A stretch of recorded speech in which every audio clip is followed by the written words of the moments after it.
Welcome back and thanks for joining us for the second half of NewsBreak Live. Joining us now is Debbie Hayes from the Torrance Historical Society and Museum. Debbie, it's always so great to see you.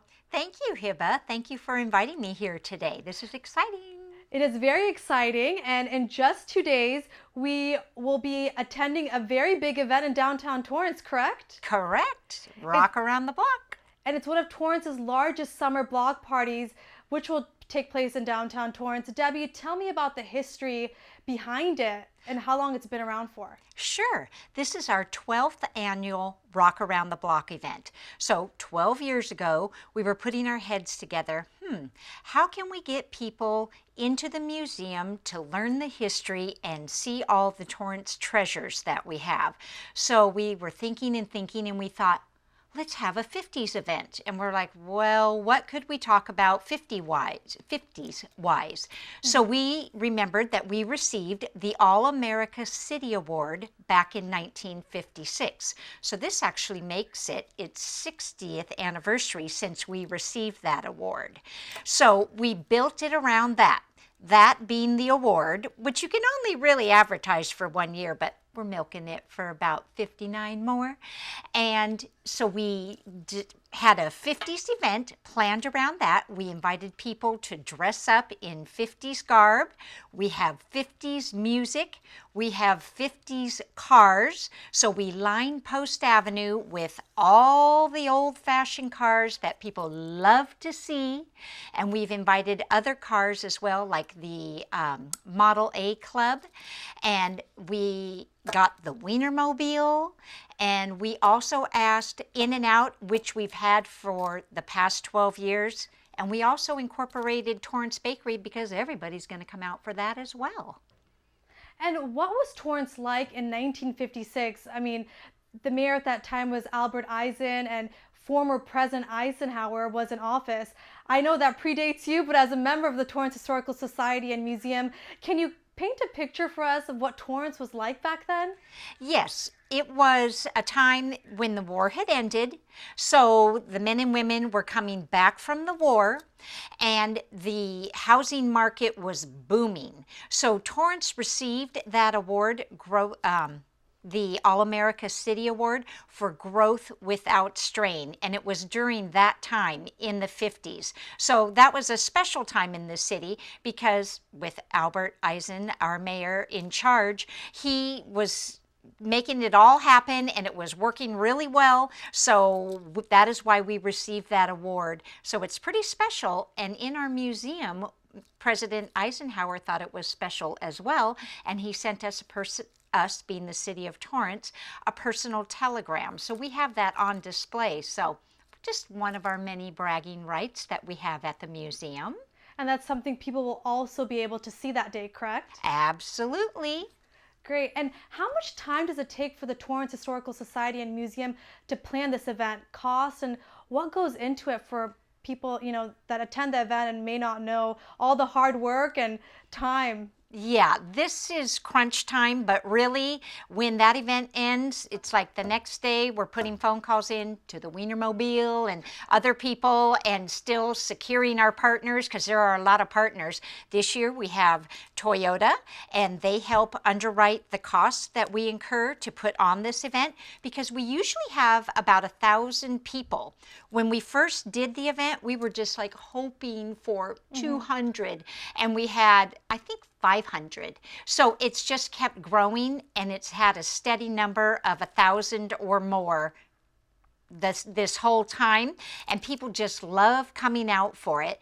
But we have to really start working, like I say, the day after it ends. Wow. But we have so many awesome partners involved. Sometimes it's just a matter of a phone call to make it happen.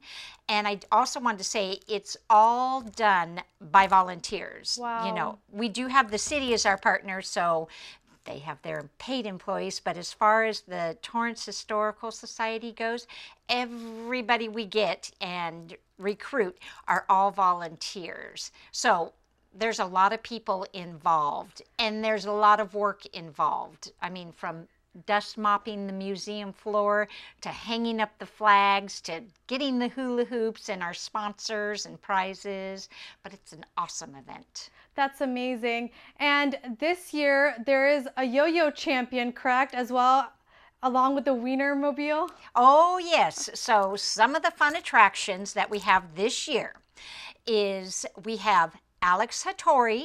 He is a 3-time U.S. national champion for yo-yoing, and he is currently 2nd in the world with his yo-yoing talents. Wow. So we'll have him on stage twice showing his tricks, and then when he's done, he'll step off stage. And for those who want to try yo-yoing, they will get an opportunity to work with one of the world champions who is born and raised in Torrance. We have the Weinermobile, which will be a perfect Kodak moment. And some of the all-time favorites of this event are the hula hoop, bubblegum blowing, cakewalk, and pie eating contest. And those are classic events that we have had every year. And then also, when we do this event to advertise, we get a 50s picture to put on our postcard. Oh, wow. And this year, the gentleman featured on that picture will actually be there. So we'll introduce him on stage at the beginning of the event. How great. It's so amazing that all of this will happen, you know, within a couple of days in downtown Torrance. How is it for you to see this event grow bigger and bigger every year and see everyone smiling and enjoying pretty much the fruits of your labor? Oh, it's fabulous, fabulous. I mean, it's so fun. I must say, it's so busy. I have never really walked to the end of the street because I can never get past the front of the museum. It's like an old-fashioned party. And so all the neighbors and friends come out to see one another, or they see people that they haven't seen in ages, and just everybody's happy. And so it's really exciting, and I love it, love it, love it. It's one of my favorite events, and I think that's what keeps people coming back, is that old-fashioned feel.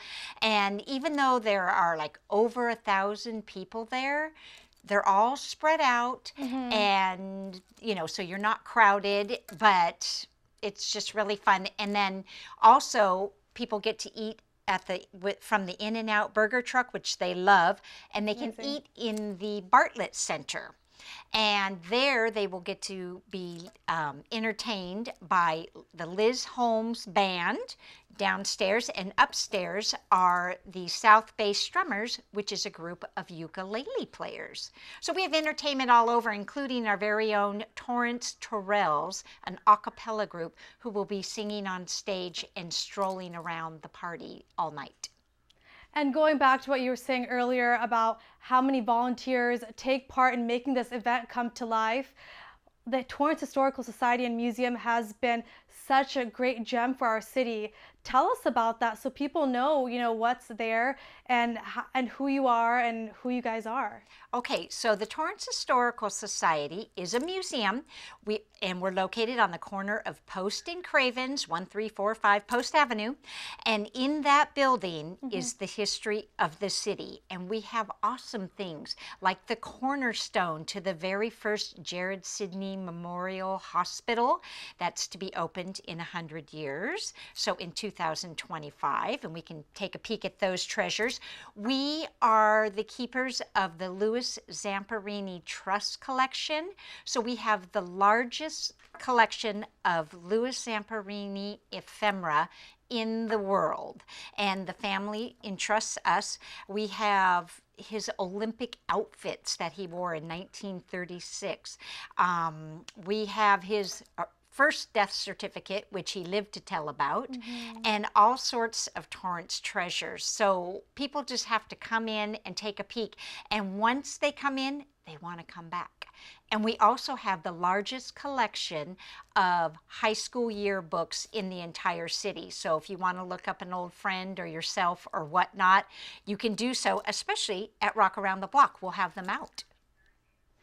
And it's happening this Thursday, and part of the front of the Torrance Historical Society will be closed, right? Parts of the street in front of the museum, right? Can you tell people where they can park and what parts will be blocked off for this event? Sure. For Rock Around the Block, we block off Post Avenue, which is in front of the museum. So we start from Cravens to Sartori. So that Post Avenue will be lined, as I said, with all old-fashioned cars and fire trucks and whatnot. And so people can park around in the neighborhood, you know, all around the neighborhood, just not on that portion of Post Avenue. And there's also underground parking on Sartori that's public, and along Post Avenue, El Prado, and lots of places within walking distance. Any other tips for attendees that are looking to come to the event on Thursday?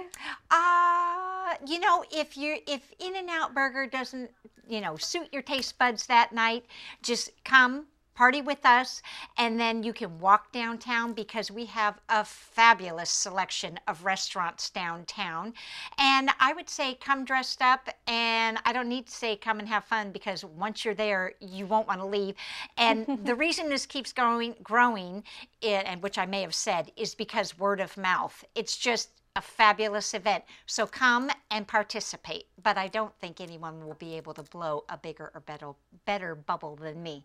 But I don't get to enter I the believe contest. that. So Will you be dressed up? Is that kind of a criteria if you attend, you know, to set the mood and get the theme going? well, it's not a criteria, but it adds to the fun. So my thing is I try and have a different vintage outfit every year. So this year it's some vintage cheerleading outfit that I'll be sporting.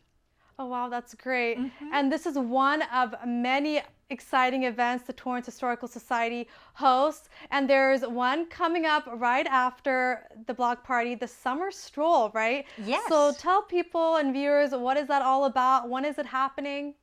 Okay, that will be Wednesday, August 3rd. What we do is we start at the museum and we do a historic building tour of the hip restaurants downtown. So before you enter, we will show you a picture and give you the history of that building before you step inside into the now and have a sip and a snack from that restaurant. And it's progressive. So we go to 5 or 6 different restaurants along the way, and there's a $35 donation, and we only offer 35 spots, and it's filling up quickly. So if anybody wants to attend, then they just call the museum and see if we have a space available. Great. Well, Debbie, it's always a pleasure to speak with you. Thank you so much for all that you do. And thank you for joining us tonight. And Thank that's all the you. time we have for tonight. We continue to bring you the latest news on this topic. And Torrance CitiCABLE will be there this Thursday night. And that will do it for us here on NewsBreak Live. Thanks for all of you for joining us. We always welcome your feedback. So if you have news or even video that you'd like to share, please email us at newsbreak@torranceca.gov. And for Facebook and Twitter users, use #NewsBreakLive. Have a great night.